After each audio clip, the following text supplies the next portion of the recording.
O Senhor esteja convosco.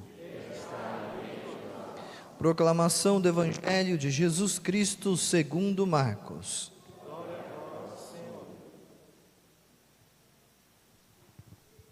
Naquele tempo, quando Jesus saiu a caminhar, veio alguém correndo, ajoelhou-se diante dele e perguntou: Bom mestre, que devo fazer para ganhar a vida eterna? Jesus disse: Por que me chamas de bom? Só Deus é bom e mais. Tu conheces os mandamentos: não matarás, não cometerás adultério, não roubarás, não levantarás falso testemunho, não prejudicarás ninguém, honra teu pai e tua mãe. Ele respondeu: Mestre, tudo isso tenho observado desde a minha juventude. Jesus olhou para ele com amor e disse: Só uma coisa te falta. Vai, vende tudo o que tens e dá aos pobres, e terás um tesouro no céu. Depois, vem e segue-me. Mas quando ele ouviu isso, ficou abatido e foi embora cheio de tristeza, porque era muito rico. Jesus então olhou ao redor e disse aos discípulos: Como é difícil para os ricos entrar no reino de Deus. Os discípulos se admiravam com estas palavras, mas ele disse de novo: Meus filhos, como é difícil entrar no reino de Deus. É mais fácil um camelo passar pelo buraco de uma agulha do que um rico entrar no reino de Deus. Eles ficaram muito espantados ao ouvirem isso e perguntavam uns aos outros: Então quem pode ser salvo? Jesus olhou para eles e disse: Para os homens isso é impossível, mas não para Deus. Para Deus tudo é possível. Pedro então começou a dizer-lhe: Eis que nós deixamos tudo e te seguimos.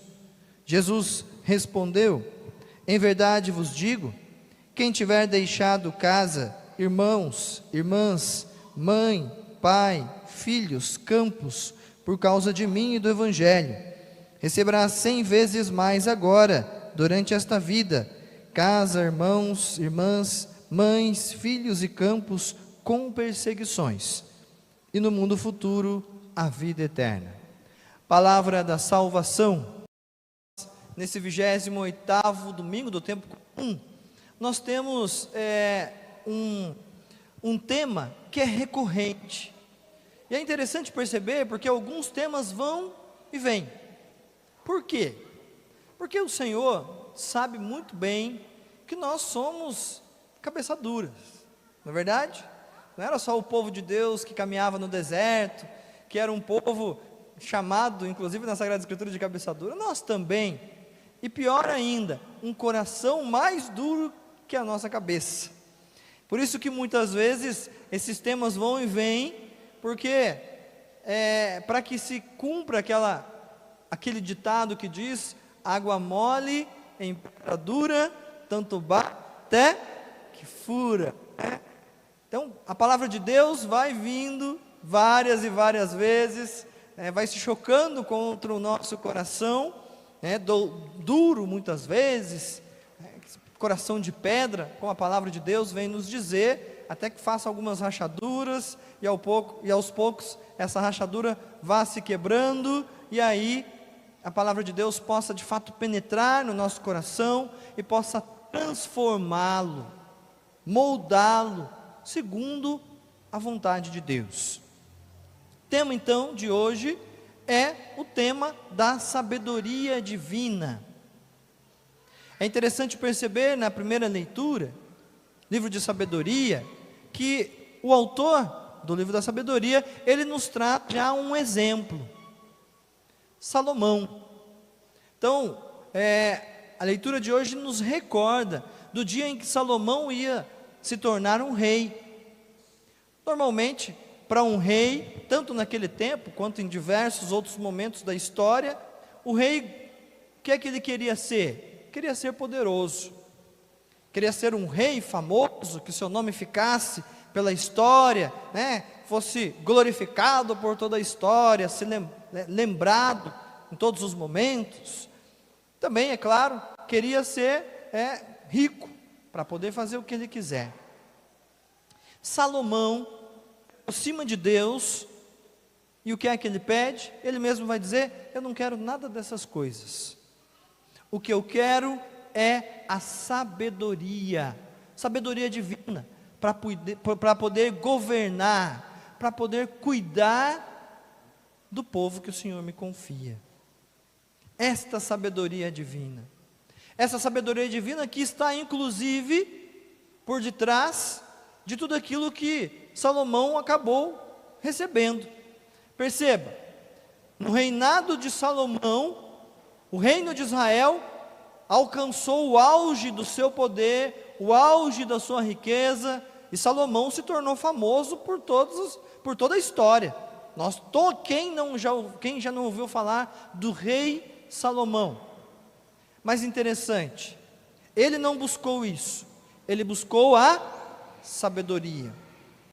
A sabedoria divina tem como uma das principais tarefas em nós, fazer com que nós nos desapeguemos dessas realidades, para que o nosso coração possa ter como centro o próprio Deus, possa se esvaziar dessas vãs preocupações, dessas preocupações com estas coisas passageiras, para que ele possa estar cheio da graça de Deus, ser moldado pela graça de Deus.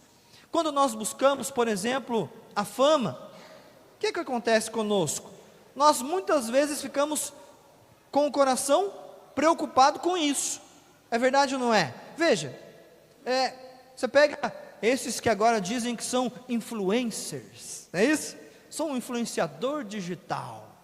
Então, qual é a grande preocupação no fundo, que vai tomando conta, aos poucos, né? Isso é um exemplo, mas poderia dar diversos outros exemplos. Mas não sei se vocês já perceberam, eu já vi alguns depoimentos de pessoas que foram ficando cada vez mais ansiosas. Por quê? Porque tinha que criar um conteúdo, jogava na internet, tinha que esperar desesperadamente que as pessoas curtissem, que comentassem, ou seja, que compartilhassem, ou seja, que repercutisse. Então, e quando não dava curtida, ficava desesperado, ficava ansioso. A gente vê diversos depoimentos de pessoas que viveram essa realidade, ou seja, o coração ia se preenchendo desta realidade, ia ficando cheio desta preocupação, e aí vai ficando cada vez mais difícil ter espaço para sabedoria divina, para o Deus que nos mostra uma direção muito melhor, é o caminho da salvação, a paz interior. Alguém que vive com essa preocupação tem paz interior? Não, porque fica dependendo do que os outros estão pensando a partir do que ele está criando, não é isso? E situações tristes que nós podemos ver, muitos já devem ter visto pessoas, ouvido falar, né? Visto não, se Deus quiser, porque ninguém quer ver um negócio desse, mas já devem ter ouvido falar ou lido a respeito, reportagens, mostrando de pessoas que quiseram tirar selfies em lugares que fossem para bombar, né? Para bombar na internet, e chegavam em lugares perigosos, às vezes na beira de um penhasco, mas tinha que fazer lá a sua pose, e em muitas situações essa pessoa chegou a falecer por conta de um acidente. Veja, a preocupação do coração. A gente vai se perdendo, ou a pessoa que quer poder, e que vai deixando que esta busca pelo poder vai tomando conta do seu coração de tal maneira que começa a pisar nos outros, não é isso? Que começa a ir contra os seus valores, inclusive deixando de lado aquilo que é essencial para ir atrás de ter cada vez mais poder, fazer cada vez mais as coisas de qualquer maneira, porque o mais importante é o objetivo e não o caminho que está fazendo. Quantas situações assim, tristes, de pessoas que foram se perdendo. Pergunto a você, você acha que existe paz interior? Não. Então nós temos que buscar o caminho que a sabedoria divina nos convida a viver. E para isso nós temos que dar espaço no nosso coração para essa realidade. A grande questão não é se você pode ou não ter uma fama, a questão não é essa. A questão é o que nós estamos buscando. Do que está cheio o nosso coração? Essa é a pergunta que precisamos nos fazer. Segunda leitura fala sobre a palavra de Deus, que entra no nosso interior, que nos confronta, que toca nas realidades que às vezes estão escondidas em nós, que coloca descoberto, revela, ilumina, muitas vezes situações onde existe escuridão dentro de nós. Se eu quero entender a vontade de Deus, se eu quero acolher a sabedoria divina, eu preciso estar em contato com a palavra de Deus. Ela nos traz a sabedoria divina, ela nos traz a vontade de Deus, e ela inclusive nos faz nos confrontar com tudo aquilo que existe dentro de nós, e que muitas vezes nos impede de acolher essa sabedoria. E aqui um exemplo fantástico que a palavra de Deus nos traz é o Evangelho. Chega um homem para Jesus, um homem temente a Deus, que gostaria cada vez mais de buscar a Deus. A gente percebe pelo diálogo essa realidade. Então ele chega para Jesus e pergunta: o que eu devo fazer para conseguir a vida eterna? Era uma pergunta sincera. Tanto que Jesus vai falando, olha, vai seguir os mandamentos, e foi descrevendo cada um deles. E aí este homem diz: olha, desde a juventude eu venho buscando seguir cada uma desses mandamentos. Interessante, Jesus, que conhece o coração, que conhece o interior daquilo que nós vivemos e daquilo que nós buscamos, as motivações do nosso interior, ele olha para este jovem, para este homem, porque ali ele diz que desde a juventude busca, sinal que ele já tem uma idadezinha maior, Ele olha para este homem com amor, vai dizer o Evangelho, não é isso? E Jesus olha para ele com amor. Numa situação dessas, se a pessoa de fato não vivesse, não buscasse de verdade, com sinceridade, como muitas vezes Jesus viu nos fariseus, ele ia dizer: hipócrita, não vem com essa conversa. Mas Jesus não, Jesus olhou para ele com amor, porque enxergou no coração dele sinceridade. E aí o que é que Jesus fez? Jesus foi direto ao ponto, direto no lugar, na situação, naquilo que ele precisava trabalhar em seu interior. Jesus foi direto ao ponto. Como dizem por aí, Jesus foi na veia, e falou: então, se você quer buscar o reino de Deus, então você deixa tudo que você tem, dá tudo aos pobres e me siga. Pronto. Jesus revelou a este homem o que o impedia de se aprofundar na sua intimidade com Deus, aquilo que o freava na busca da vontade de Deus, na busca da salvação. Então, aquele homem ficou, como diz o Evangelho, abatido e foi embora triste. Por quê? Porque ele estava apegado àquilo que tinha. Veja, a palavra de Deus que sai da boca de Jesus confronta aquele homem com uma realidade que estava atrapalhando. A luz da palavra de Jesus focou justamente no lugar, naquilo que precisava ser trabalhado. Nós também precisamos viver esta realidade. Todos nós, sem exceção nenhuma, todo aquele que está vivo, todo ser humano que está vivo, tem situações a serem trabalhadas dentro de si. Todos nós temos situações que nos freiam na nossa caminhada com Deus, situações interiores que nós precisamos resolver. E o caminho é justamente esse que a palavra de Deus nos ensina. Em primeiro lugar, se nós queremos com sinceridade buscar a Deus, buscar a vida eterna, buscar a salvação, nós precisamos aprender a nos vigiar. Sempre digo isto. Jesus diz: orai e vigiai, não é isso? Para não cair em tentação, para não sair do caminho. A tentação nos leva a sair do caminho. Então nós precisamos aprender a olhar para dentro de nós.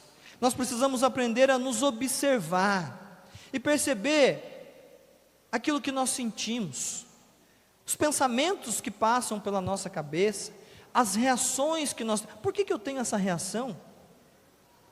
Nós precisamos nos conhecer. E ao nos conhecer, confrontar aquilo que nós estamos vendo com a palavra de Deus, que ilumina ainda mais, que nos mostra a solução para aquilo, que nos dá a resposta para aquilo, daquilo que nós estamos vivendo. Nós precisamos ter a coragem de olhar para dentro de nós, porque, como já falei outras vezes, muitas e muitas vezes nós não temos coragem de encarar algumas coisas, que às vezes nós temos vergonha dentro de nós, coisas que não foram resolvidas, situações que, nossa, isso aqui eu não tenho coragem nem de falar para ninguém, e aí nós escondemos, jogamos para debaixo do tapete, nem nós queremos lembrar disso, mas aquilo vai ficar lá, vai ficar freando, vai ser um freio, que nos impede de continuar caminhando, vai ficar nos influenciando, a fazer as coisas do jeito errado. Então nós precisamos ter a coragem de encarar, pedir a graça do Espírito para que Ele ilumine o nosso interior, para que nós possamos ver essas realidades. E aí sim, conforme nós vamos enxergando e conforme nós vamos deixando a sabedoria divina tomar conta de nós, nós vamos aprendendo a enfrentar essas realidades. O que nós não podemos é deixar que, ao encarar essas realidades, o abatimento, a tristeza, do confronto com elas, do reconhecê-las, nos impeça de continuar enfrentando, nos impeça de acolher a graça de Deus, que vai nos ajudar a vencer cada uma das situações. Então nós precisamos da sabedoria divina no nosso dia a dia. Quer ver um exemplo muito claro desta realidade? Quantos e quantos casais, às vezes, acabam vivendo a seguinte situação, principalmente casais novos, são um pouco ainda, não tem assim uma rodagem muito grande, são ainda um pouco imaturos, e aí acontece muito isso. Casal, todo empolgado, casou, começou a vir as situações do dia a dia, de repente, acaba vindo uma crise financeira na vida do casal. Ao invés desse casal parar, refletir, rezar juntos, se unir, vai deixando que os impulsos do coração, ou seja, aquelas coisas não resolvidas, vão vindo à tona. E aí, um começa a jogar na cara do outro: está vendo, você não faz isso, está vendo, você não faz aquilo. Não é assim? Ao invés de se unirem, e junto com a graça de Deus, enfrentar aquele momento, começa a discutir, começa a brigar, começa a jogar a culpa no outro. Para que ficar fazendo isso? Ajuda uma coisa. Vai chegar dinheiro se você começar a brigar, para poder resolver a situação? O boleto vai ficar pago se você começar a brigar? Não. Vai tirar, vai sumir? Não ajuda em nada. Mas aí começa a brigar, começa a discutir, começa a querer encontrar culpados, quando é hora de se unir. Por quê? Porque o coração está ali com um tanto de coisa que não foi resolvida, e solta tudo ali na hora, um na cara do outro. Então não é esse o caminho. O caminho é olhar para si, perceber aquilo que te causa que causa esse impulso de querer se virar um contra o outro, ou se desesperar. Não, deixa eu olhar para o meu interior, e deixa eu permitir que a palavra de Deus, que o próprio Cristo fale ao meu interior, e me dê as graças necessárias para enfrentar esse momento. Isso também é caminhar rumo à salvação. Se a palavra de Deus diz assim: olha, para o homem isso não é possível. Sozinho, homem sozinho, isso não é possível. Mas para Deus, é possível. Não é isso? Não diz a palavra de Deus? Isso serve também para o caminho que nos leva à salvação. Numa situação dessa, quando você fala, não encontro luz no fim do túnel, como é que eu vou buscar essa luz? Em primeiro lugar, me acalmando, olhando para mim, permitindo que a palavra venha e deixando que a graça vá ajudando a superar tudo isso. Mas nós precisamos nos conhecer. E quanto mais nos conhecemos, quanto mais nos abrimos à graça de Deus, quanto mais retiramos do nosso coração tudo aquilo que está ocupando o espaço que é de Deus, mais nós vamos deixando a graça nos conduzir e nos levar para a vitória. A vitória é possível e vai ser dada, mas em Cristo, unidos, Um casal é unido, não é só deixar um para o outro, não, é unido, E cada um de nós precisamos viver a partir desta realidade, acolhendo a sabedoria divina que nos ensina o caminho certo. Que o Senhor nos dê essa graça de aprender a viver esta realidade. Louvado seja nosso Senhor Jesus Cristo.